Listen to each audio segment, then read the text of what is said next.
if we lost the audio or something, you can go back and pull it from the video. Gotcha. Okay. All right. I'm ready when y'all are. Sure. Better. Unfortunately, that has happened before. All right, let's 1 second. Here we go. All right, I'm Chris Allen, the co-host of the Dynasty Owners Manual podcast, and we're getting into the next part of our positional series. And tonight we're here with another very special guest we have lined up for you.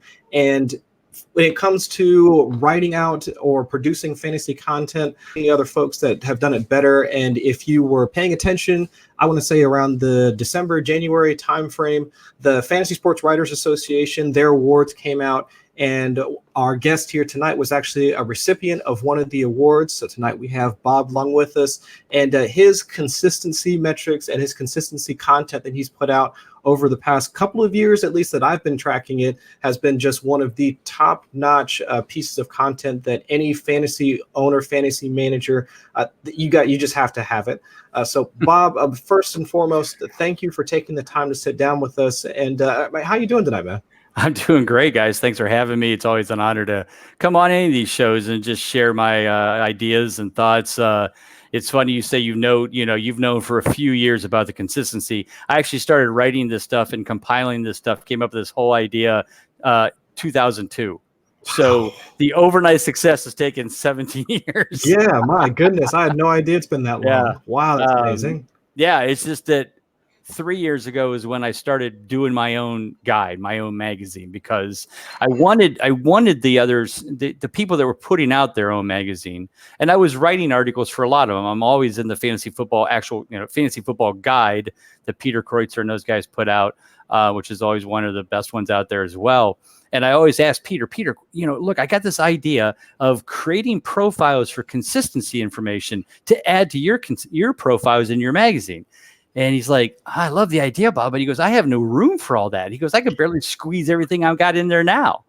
And so really 3 years ago, when I kind of figured out that Amazon had this self-publishing capability, I thought, well, let's give it a shot. I'll create my own fantasy football magazine with my own consistency profiles. And like you said, and within 3 years or within 2 years, I was nominated for the best publication. And then last year won the best publication. So it just blew my wildest dreams right out the window. I never would have thought I would even be listed with a guy like Bob Harris and Chris Harris, let alone the next year coming back and be nominated and winning again, or winning then.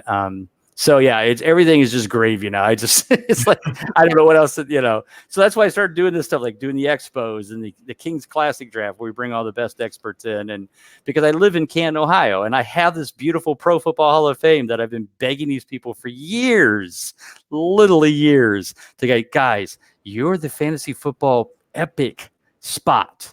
Why not do fantasy stuff here and combine it all together? It'll be great. And finally last year I got them to talk into doing the expert draft, and Sirius Radio came in and we were live for 7 hours. It was great.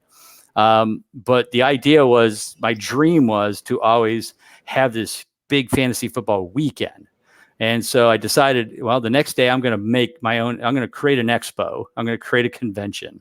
It'll be small, and it's going to be, it's not going to, have Matthew Berry there and people like that. But the idea is that let's get some of these great minds out here in the fantasy world that aren't being recognized for all the knowledge that they have, and bring them all together and show people that it's not just, as much as my buddy Brad Evans and Mike Clay and all those guys and Bob Harris, they're all super smart people and I love them to death. And I'd love for them to be there, but it's, as I call us, the RB2s here of fantasy.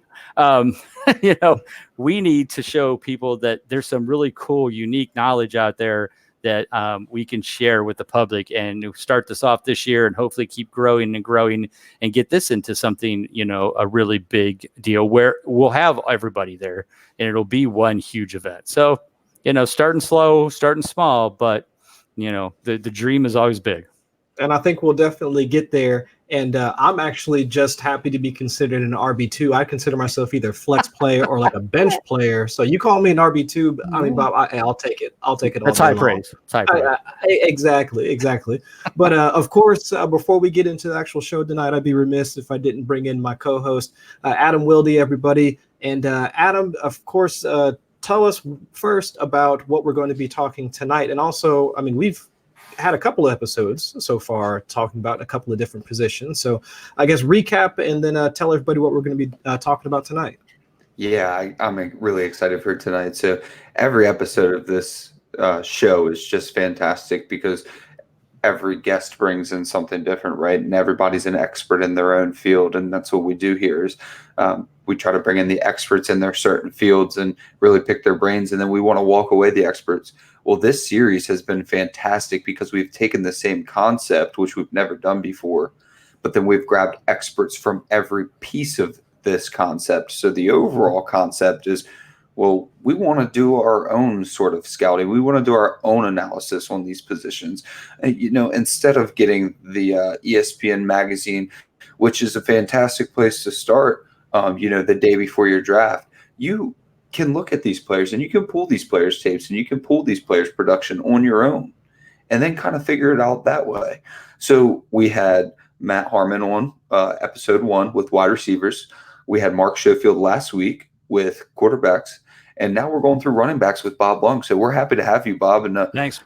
I'm really excited to jump into some of the metrics portion because we hit film hard in the first 2 weeks. So basically, my first question for you, and you kind of mentioned how fantasy is growing. Well, is the true edge to be had in the future getting away from things like the typical yards per carry?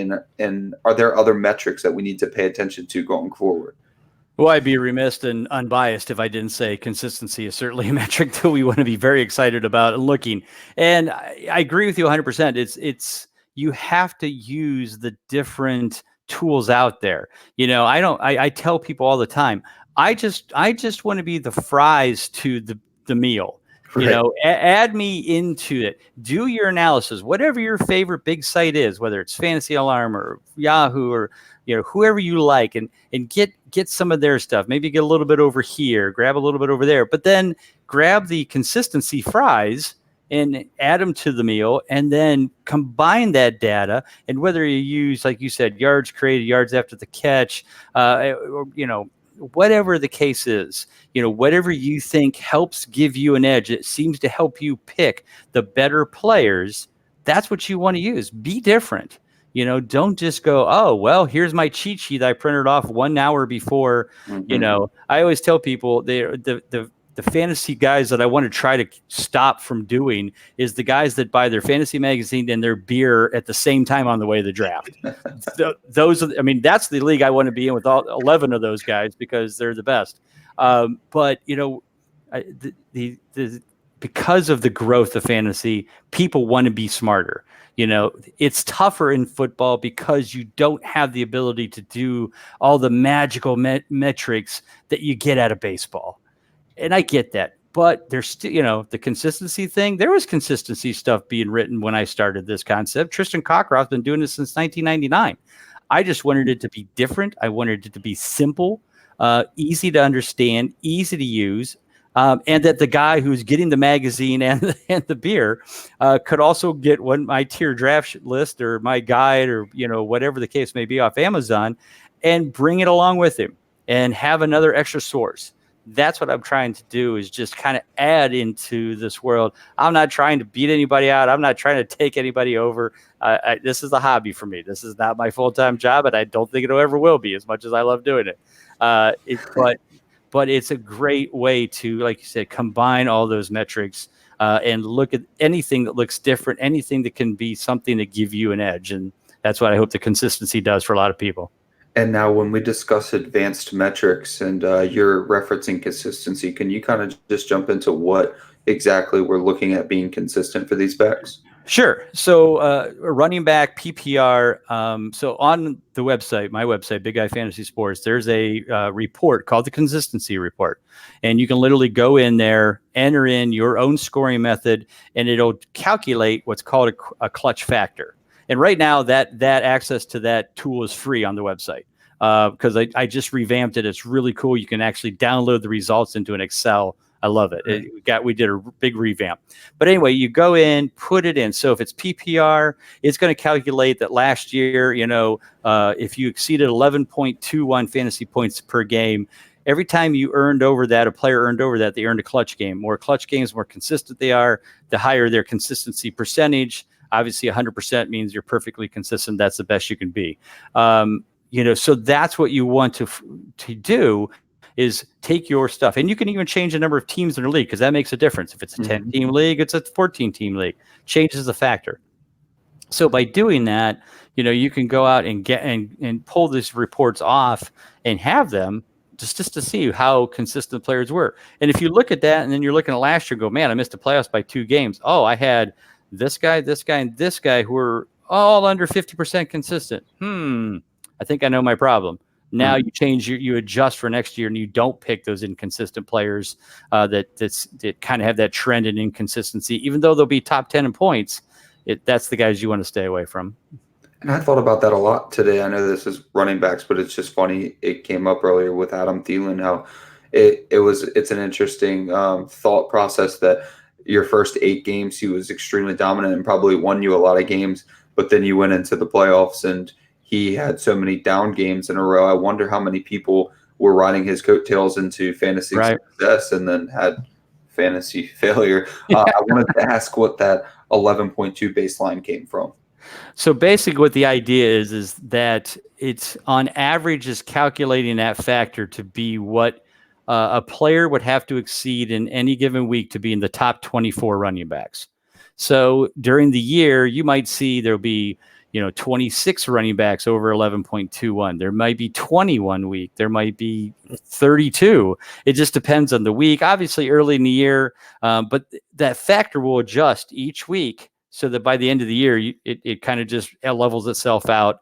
So a guy might not earn a clutch game 1 week, but if the factor goes down, he might actually fall into place. It doesn't happen often. There's certainly a few guys that'll float up and down one, but in the end, the idea is that, that number will be what is the set spot for the year. Now, early in the year, obviously, it'll fluctuate pretty greatly. So the clutch game or the clutch factor will change quite a bit, but then it'll start to kind of just level itself out. And then by the end of the year, you have a pretty solid number. But it's to basically top 12 quarterbacks, top 24 running backs, top 36 wide receivers, and top 12 tight ends. So, if a wide receiver is only 50% consistent, that means they weren't even getting over a top 36 number, not a top 12 number, top 36 number more than half the time. That's telling you that they may not have been good enough to help your team last year, and that's what you want to watch. So it's not like, if they're 50% consistent that, they didn't get in the top 12. Well, yeah, not everybody does, especially a wide receiver. That means they're not getting the top 36. So that's that, when you see 50% consistency, that means a lot of weeks they weren't helping your team much at all.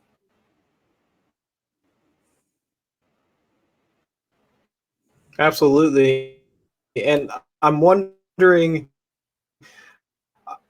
when it comes to, I guess, evaluating some of those running backs, are there any particular, I guess, index you see coming down from a metric standpoint that would help point out, okay, these are the types of running back investing in, these are the types of guys that you should be fading when it comes to either redraft, dynasty, regardless of the format, but is there anything that you see from doing that consistency work that would help point us in the right direction? Well, I think what it shows is, especially if you get so one of my best examples so far this year that I'm kind of have a man crush on is Chris Carson. Chris Carson last year, when you look at his overall numbers, and I think I have them here, Chris Carson was 71% consistent, which actually ranked him in the top 12 on it when in a spot where he's sharing with Mike Davis and Rashad Penny. But what those numbers don't show in detail is in all the games, the 11 games out of those 14 that he had double-digit touches in a game, he was 91% consistent and averaged 17.1 fantasy points a game. So that what that shows is that this is a guy that Now this year without Mike Davis around, and he only has Penny to deal with, which Penny's going to be the Mike Davis third down back anyway. Chris Carson is going to get the rock, and he's going to probably get double-digit touches in most games. So that tells me that this guy had the potential to be a running back one this year, as much as I hate to say it. Now, I'm not drafting him as an RB1 by any stretch, but the fact that I can get him in the 4th, 5th round as my RB2 with the ability that he put up, the numbers that he put up last year, tells me that that's a hell of a value there. And that's the kind of stuff that I look and I try to present in the guide, because it's not always obvious looking at, somebody can go, oh, well, they're 50% consistent. Now, that means they're just average. Well, maybe they sucked in the first half of the year, or like you were talking about Adam Thielen, he went 8 for 8 the first 8 games and then kind of went 4 for 8. So at the end of the year, he's 75% consistent. Nobody can argue that Adam Thielen is a very good receiver. But what it shows is that, that second half of the year, he was only 50% consistent. And so, certainly, what happened there? What was the difference? Well, Dalvin Cook came back. They were running the ball more. So those are the kind of things that I use to kind of put the profiles together and say, yeah, this guy looked like this and this number, but over here, if you put A, B, and C together, you see that maybe the potential in 2019 is much better or much worse. That's what I try to do, which, has no metrics, no YPCs, nothing tied to it. It is taking my stuff and showing, hey, here's this little nugget. This nugget could be this big nugget. This is why I'm leaning towards drafting Chris Carson and as my RB2 in about every league I'm in. So what type of things must a team have for you to consider them like a positive situation for a running back outside of the running back himself? Well, I mean, obviously the simple stuff of opportunities, touches, targets, just being on the field and being a part of the game is a big deal. Like I said, the whole Seattle thing, looking at a Seattle scenario where you had 3 guys sharing all of this stuff and Carson was this good. Now you only have 2. Another perfect example is Deshaun Jackson. Deshaun Jackson, the last 2 years, has had consistency in the top 36, being in Tampa Bay with Mike Evans, Chris Godwin, Adam Humphries, and O.J. Howard. So if he can be that consistent there, imagine what he could do now in Philadelphia with only really just, Alshon Jeffries and Nelson Aguilar and Zach Ertz, which to me is a little bit lesser of a group. So I think Deshaun Jackson is a guy that's going undervalued because I think he can compete at a wide receiver 3 consistency, which he's already proven. But he's going as, a wide receiver 4. And could be great value as, a flex guy or something like that. So those are the kind of things, just looking for changes for the better, for the worse. But, it's still all about opportunity. I mean, if they're not getting on the field, they're sharing too many carries with somebody else and you're not expecting it. We all remember the Adam Gase debacle in Miami with Kenyon Drake and Balaj and, his uncle Frank Gore and everybody else on the ball, The amazing thing is Drake still ended up in the top 24 in consistency and total points, even though it was a mess. So now, Drake should be a very good value this year. He's still an RB2, but he should have the ability to have even better year because he doesn't have somebody messing with him, and hopefully will allow him to get a majority of the carries, even though that team's going to stink, but he still catches the ball well. So I think he's going to get a lot of opportunities. So that's kind of stuff that I look for. Sure, and I guess the one situation, since we're talking about the Miami situation, and then a couple of other, I guess, running backs or running back committees that we would want to invest in, well, we got to talk about the elephant in the room, and that being the LA Rams situation. And we don't know what Gurley's knee is going to, how he's going to respond. Darrell Henderson being there, we still got Malcolm Brown to contend with. I mean, so I guess from a consistency standpoint, I guess what is your approach been to situation 19? Well, I've been on a number of podcasts recently, and I've gotten into lots of arguments. And Jim Day is the guy that always is coming at me with, I would draft him in the second round every day of the week, blah, blah, blah, blah, blah. And I'm like, okay, Jim. And that's your risk level that you want to take. And I think that's what everybody has to feel comfortable with. Right now, I don't feel comfortable drafting a Todd Gurley, based on what we saw in the playoffs, we already know is going on. Every day it's, yep, the knee's got arthritis. I thought it was funny that they made a big deal about the trainer said his knee has arthritis. I'm like, didn't we know this since the Super Bowl?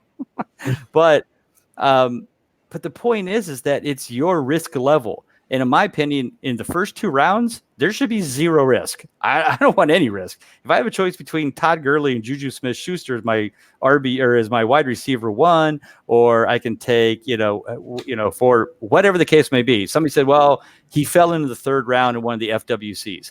Okay, well, that's good. And maybe that's not bad. If you have, I guess it was like 302. So yeah, if you have Barkley or Zeke and you got maybe, a top receiver, let's say Juju or somebody like that, at that point, if you want to take Gurley as your RB2, I guess that's okay.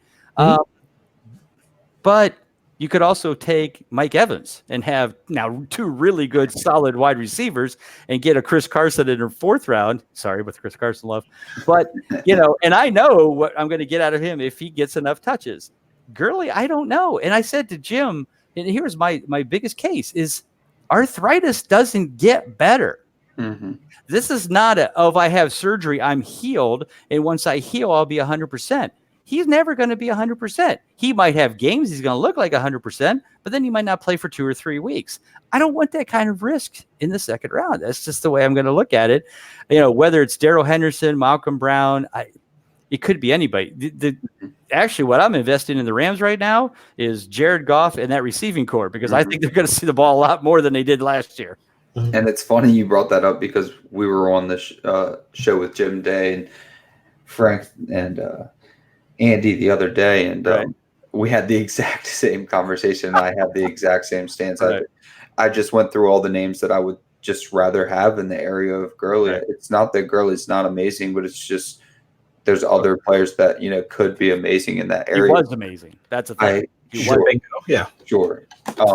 And maybe for one play, he is the best running back in football. But it's that It's that thing. You got one fight left in you, but it's going to be a good one. Right.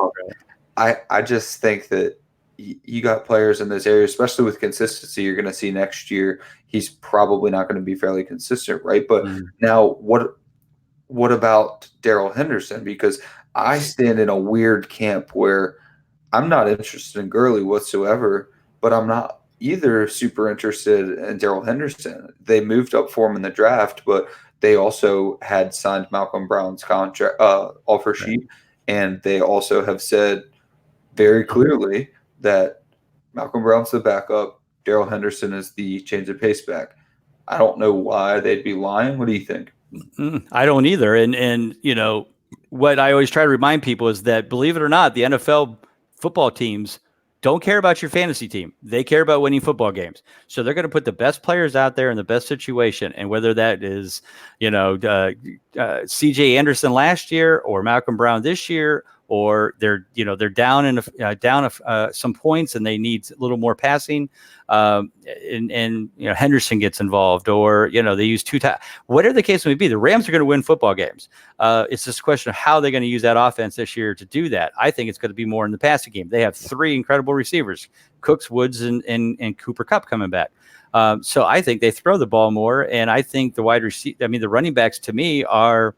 I just don't want to touch any of them. I just don't feel comfortable that there's going to be any consistency out of any of them, especially when I can, choose other alternatives and probably have a better chance of better consistency in those. Sure. And another thing is that so your only narrative for the Darrell Henderson love, which he's gotten up to the 6th round in ADP, is that he's naturally better than Malcolm Brown. And I would probably agree. I did like Darrell Henderson on tape.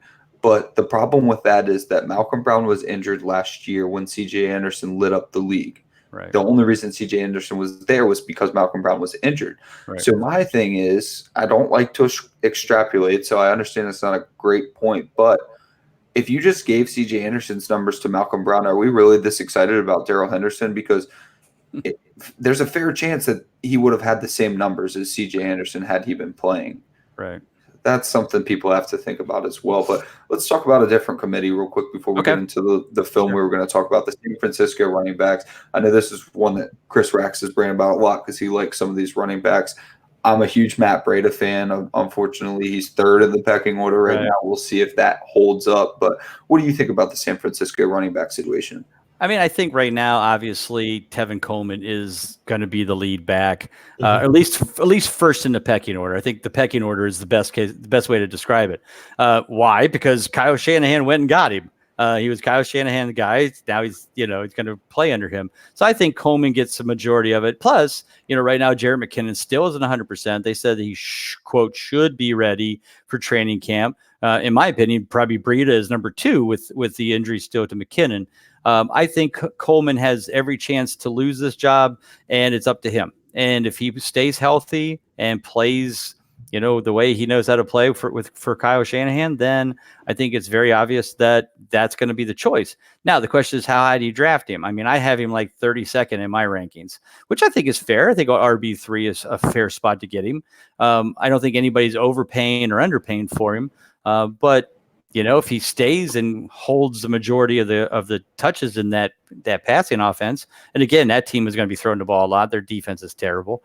I feel that Tevin Coleman is a pretty good choice. I might even take him as my RB2 if I went like wide receiver heavy or something early on. So I think he's, it's a good shot. I think Breida is number 2 until McKinnon proves he's healthy. And at this point, he hasn't.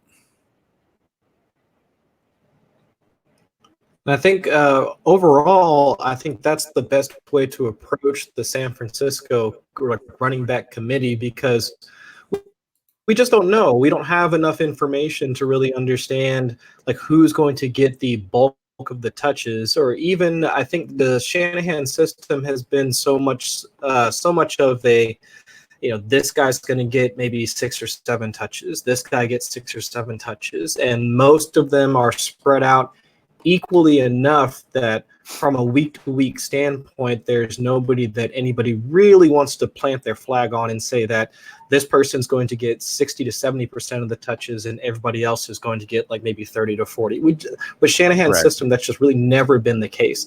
And that's pretty much been the case for the wide receivers. I mean, the wide receivers, they get like a small group of, group of targets like per receiver. I mean, unless your name happens to be George Kittle. Right. But otherwise, I mean, everybody else is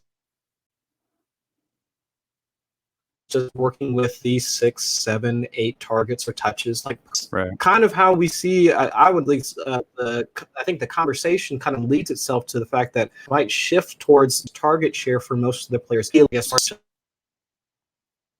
like each and every. Right. I mean, we go back to 2016, Coleman, when he was sharing touches with Devontae Freeman in Atlanta. He was top 20 in both.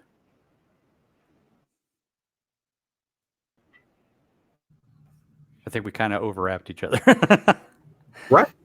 I think we were both talking. Yeah, absolutely. And you can see he's a little bit behind us. I'll get it in a second. For how offenses get involved. Hold on. Right. But that's okay. But I think Chris. Yeah, but I think that's the blueprint, though. I don't know how far behind that the offense can kind of move forward, like with the way they kind of spread out the targets. Yo, can you hear us now?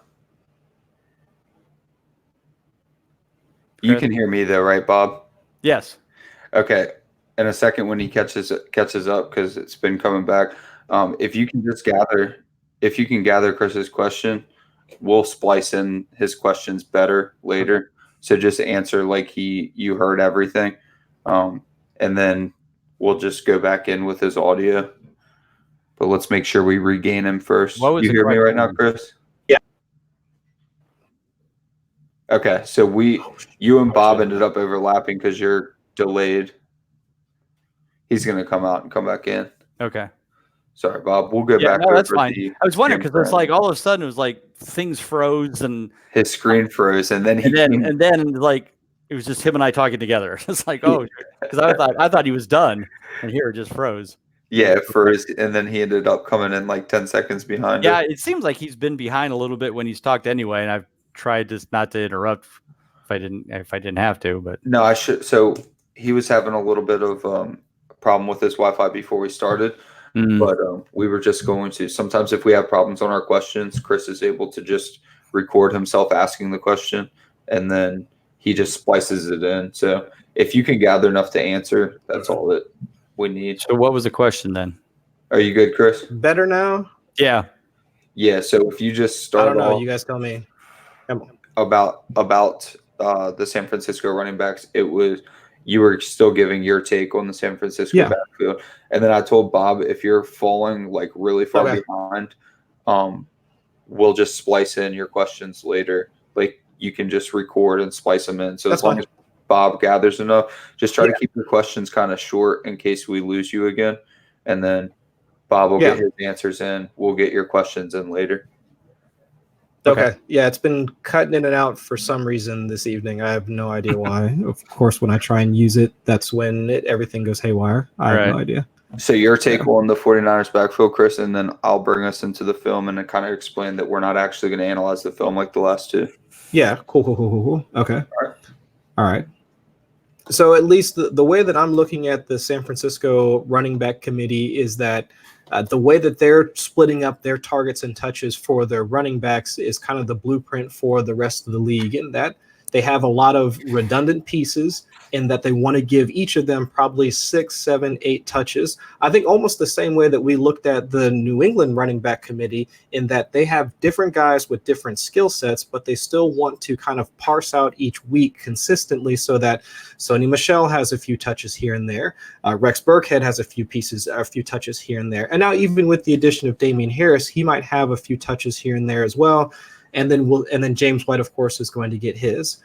But each of them have their own specific roles, and they have the way that they are utilized both in college and now in the NFL. They speak to the types of ways that can be used on the field. Now, with Shanahan's system, that's a little bit different. I mean, all these guys, whether you're looking at Breda, whether you're looking at McKinnon, whether you're looking at Coleman, a lot of the ways that he can use them on the field.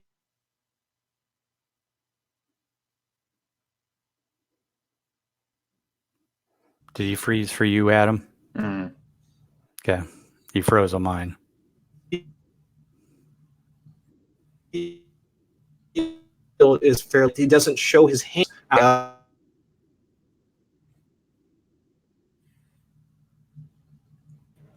right, we lost Chris. Oh. You here? Oh, wait, are we back? Now you're back. Now we're back. You froze though Okay. in the middle. Let me segue from. Of course. You're fine, dude. We'll finish with film. If I can we'll come just in cut and segue To off. that, we'll just cut. Yeah, I can transition to set you up better for later when you splice it in, because you'll splice in 49ers talk. So I'll take 49ers and then bring us into film. Did you hear that? I did. I definitely heard it. Good. All right, I got a thumbs up. Mhm. All right, so Oh, basically, man. like you were saying about the 49ers, is that we have something that we really haven't seen before. It's that we have redundant pieces, which you've been putting so eloquently lately, that these running backs can all just stay in.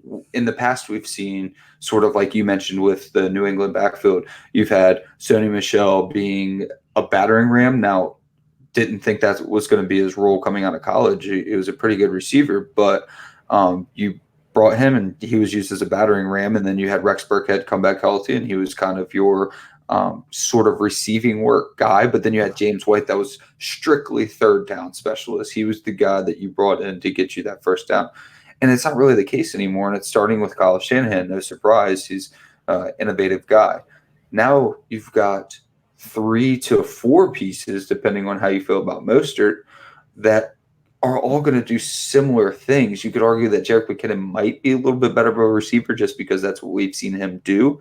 But I think Breda did quite well in the receiving role last year. So it's very interesting, and that's going to bring us into our first piece of film, and that you've got guys that can do similar things, but they're spreading the loan. That the load. They're almost getting smart and realizing that these running backs should not be getting. There shouldn't be workhorses in the NFL, frankly. So our first cut up this week, and we're not going to do it like the past 2 weeks where we analyzed the film per se on a play by play basis, but we're just going to look at Rashad Penny real quick, and I just want you to talk about a little bit of when you see something like Rashad Penny doing so well, like we're watching right now, and we know that you like Chris Carson plenty. Why exactly has he not been given the opportunity to get the starting job in his committee? Well, I think basically, Penny came into camp last year overweight, out of shape, then got injured. He just wasn't 100%. I feel like the team, I feel like he must have made progress in the offseason, or they don't let Mike Davis walk. If they needed Mike Davis that bad, or they thought Penny wasn't going to, be able to contribute at the level that they picked him at, which was first round, then I think they might have kept Mike Davis and paid him whatever money he wanted. I think by letting Davis go, now they let Penny get more involved in the offense. But I think that they know that Chris Carson is their lead back. And then, Carson's not a very good receiver, definitely not as good as Penny. So my thought is Penny gets the third down work primarily, and then we'll spell Carson based on, how well he's doing, if he's tired or not. The goal line back is probably still going to be Carson. That's where a lot of his touchdowns or a lot of his fantasy points are going to come from. So I think Penny's going to have a good year. I think Penny will definitely improve on his consistency and his total points. It'd definitely be a good factor. It's just a question of how much. Again, if I could draft him as an RB3, kind of in the same realm as a Tevin Coleman, I think that's a good spot. And that's a fair value. So again, I'm not hating on Penny this year. I just don't think, some people have a lot more love for him than I do.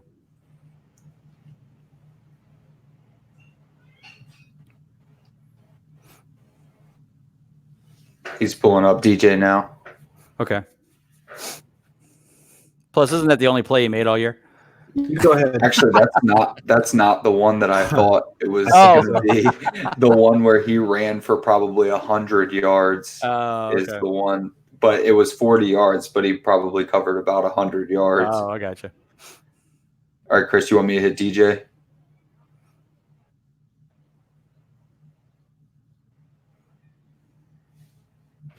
Hold on, I've got an idea. Yeah, go ahead, just in case it cuts out again.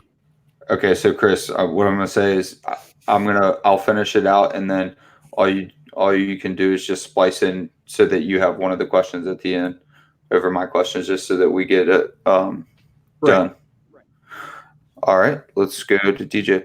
So now with David Johnson, you look at 2017, and he looks like an all-star when this guy was with Bruce Arians, right?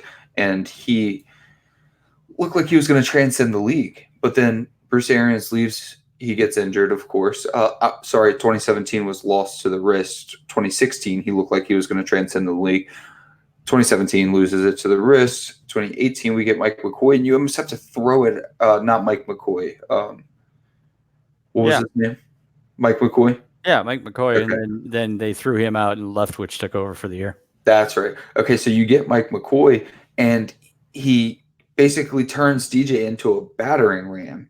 And you're looking at this back who really excels in space and really excels as a wide receiver, and he's not really getting used correctly. So talk a little bit about what we can expect from DJ in an air raid offense, and just in general the kind of issues that we experience with usage in the NFL.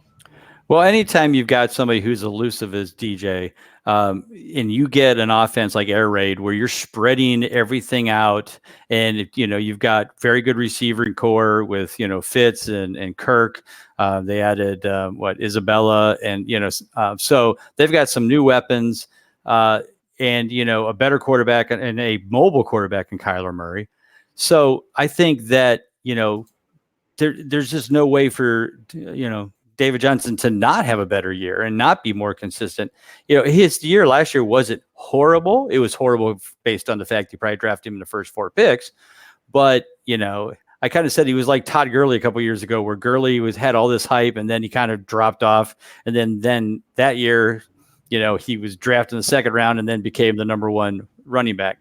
I'm not sure DJ gets back to number 1 running back, but his ADP has certainly skyrocketed back up. He's now going in the middle of the first round again, which is where I expect him to be. Mm-hmm. I think that's a fair value.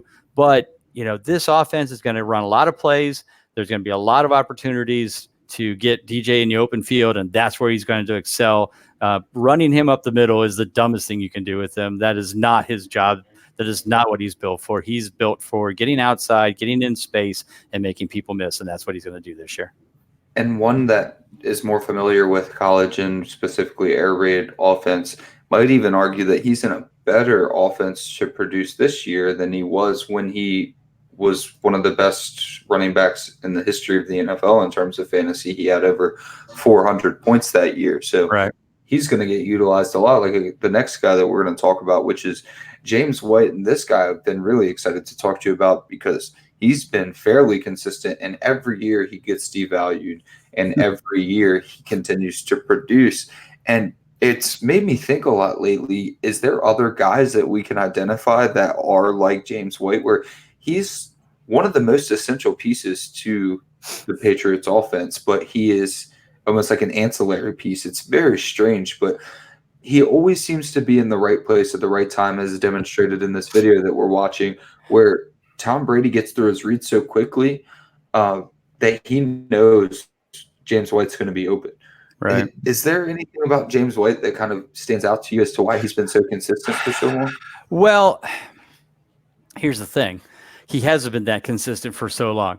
Last year was an anomaly. 17 and 16, he was only 43% consistent and 44% consistent. That's less than half the games.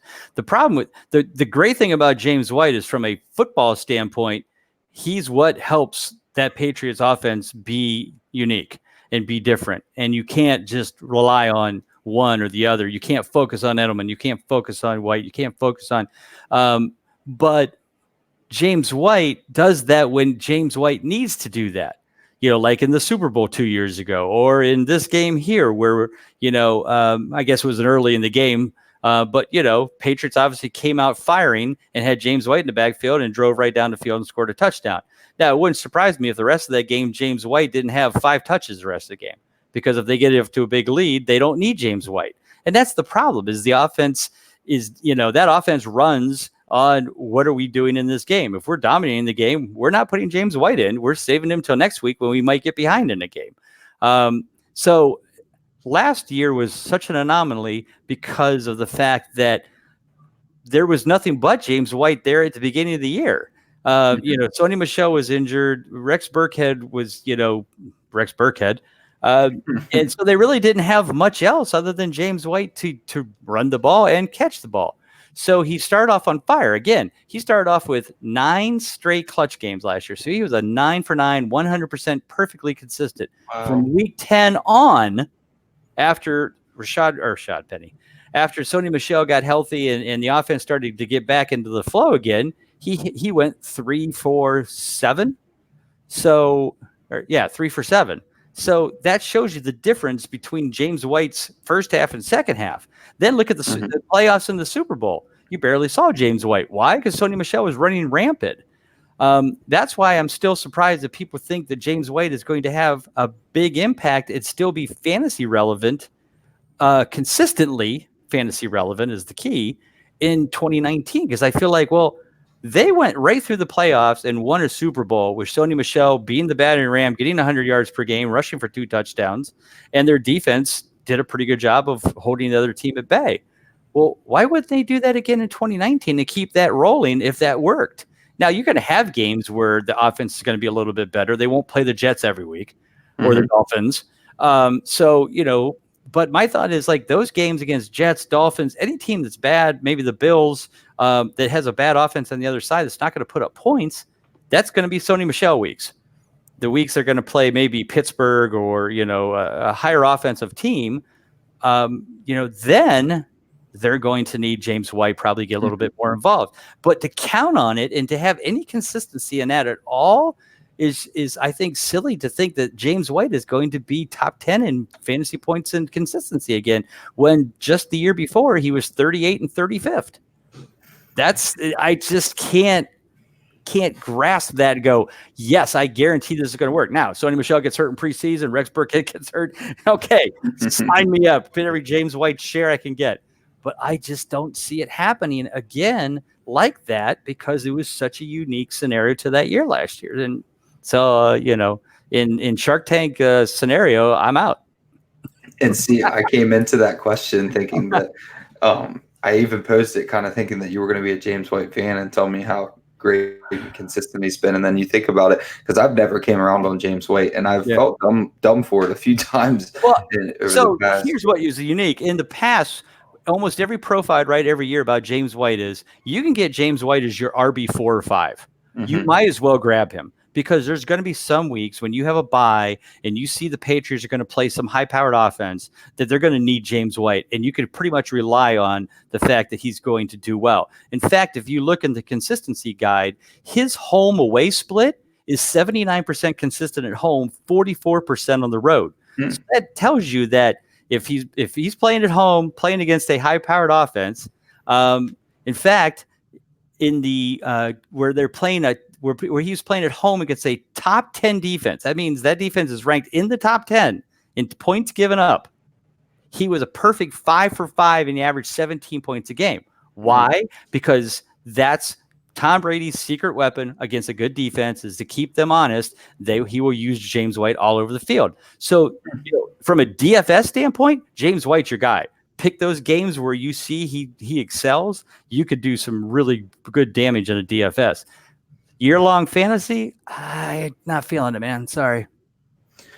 And now maybe going back to San Francisco's offense, and they're going to have to figure out a way to use all those backs. I'm just thinking about other backs in the league who we could find value later in the previous James White rounds, because as you said, there's going to be at least one of 12 people in your league convinced that James White is going to do something similar again. So you don't get to do the late round James White anymore. But maybe Jared McKinnon's but I got one for you. I got one for you. Jalen Richard in Oakland. Okay. I mean, because last year he was top 25 in consistency in a PPR format. Their team is always going to be losing. Yes, they have Antonio Brown, but guess what? Antonio Brown stretching the field gives Jalen Richard more underneath spots to dump off when Carr's, the rush is too much on Carr. And I think Jalen Richard will continue to be, a top 25 back in the PPR format. And what is he going? Rounds 11, 12? Mm-hmm. I mean, his ADP has got to be somewhere ridiculously high. Let me see. I have it here. Jalen Richard is as, I don't even know if he's in here. He's not in the top 62 that I see. I wouldn't be surprised if he was past the 15th, 16th round. To be there's a perfect late round PPR best ball format guy. Grab him, stash him, and when you need him, pull him out in those games when the Raiders are going to be losing, like when they play Kansas City or San Diego or San Diego, LA Chargers. That's interesting, because this takes us full circle why we're looking at your consistency guide and not just the ESPN rankings. And just to add, as somebody who has ranked before, it gets so difficult to rank guys past the top 100, let's say like 150. It's very difficult. So what ends up happening when you take the ESPN guide or whatever everybody's using that you're just using verbatim without any of your own analysis, you're going to get into the later rounds and you're just going to take the best available guy on that list. That doesn't mean that they fit your team. That doesn't mean that they fit a narrative. So when you get into later rounds, that's when you ask your questions like I just asked you with, okay, James White isn't affordable anymore. Time to adapt. Who's James White for their team? And you know what? The name that I would love to say right now, if there weren't real NFL drama around it, is Duke Johnson. Right. I would love for Duke Johnson to be the next James White story. Well, if he goes to another team, he certainly has that possibility, and it wouldn't surprise me if he gets traded during the offseason, maybe during training camp. If somebody loses, let's say the Raiders lose a Jalen Richard, I can see Duke Johnson be a perfect fit to go to Oakland. Browns trade him off, get a draft pick, boom, there you go. And all of a sudden, Duke Johnson has value. But you're right. Right now, he doesn't because the Browns are, pretty much loaded. And by week 8, and when Kareem Hunt shows up, then he definitely will be even less needed. But, they still may use him in the first half of the year. He certainly could have some value, but there's just so many weapons there. Duke Johnson could have 8 catches one week and then have 0 the next 3. It just could easily happen.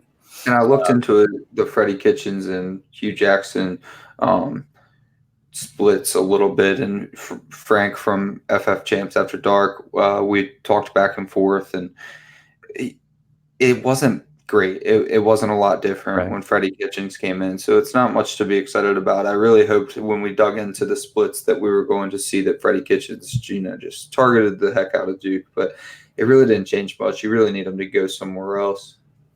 Right. No question. All right. So, Bob, that's our show, man. We really appreciate you coming on and meeting with us, and we can't wait to meet you at the expo that you've put together. Thank you.